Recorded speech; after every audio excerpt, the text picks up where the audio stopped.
ஓம் முருகா போற்றி. ஓம் சரவணபவ. நாம் நம் காரியத்தில் மட்டும் கவனம் செலுத்தி மற்றதை இறைவனிடம் விட்டுவிட வேண்டும். அவர் எப்போதும் எதிலும் நம்மை வருத்தப்பட விட மாட்டார்.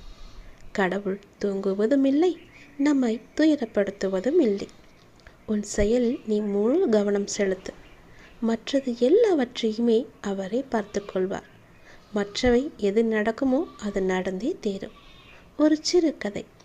சரணாகதி தத்துவத்தை உணர்த்தும் ஒரு அற்புதமான ஒரு கதை. ஒரு கருவுற்ற மான் தன் மகளை ஈனும் ஒரு தருணம் ஒரு அடர்ந்த புல்வெளியை கண்டது. அதன் அருகே ஒரு பொங்கி பெருக்கெடுத்து ஓடும் ஆறு. இதுவே கன்று ஈனுவதற்கு சரியான இடம் என்று அந்த மான் அங்கு சென்றதாம். அப்போது கருமேகங்கள் சூழ்ந்தன.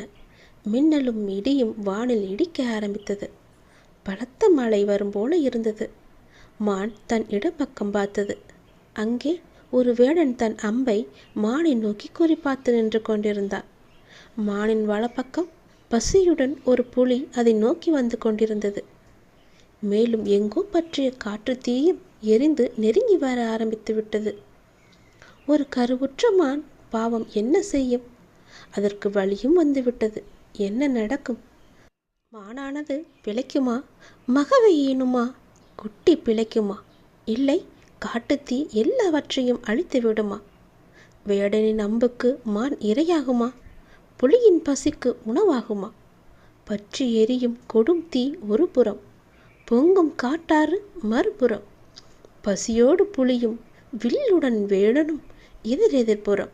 மான் என்னதான் செய்யும்? எவ்வளவு துன்பங்கள், எவ்வளவு கஷ்டங்கள்!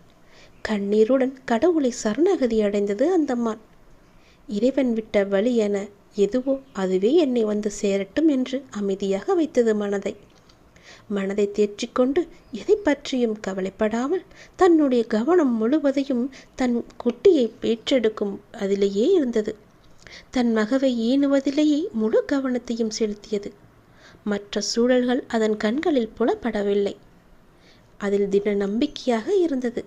இறைவன் என்னை காப்பாற்றுவான் என்ற நம்பிக்கை அதற்குள்ளே முழுவதும் இருந்தது. அப்போது நடந்த நிகழ்வுகள் என்ன தெரியுமா?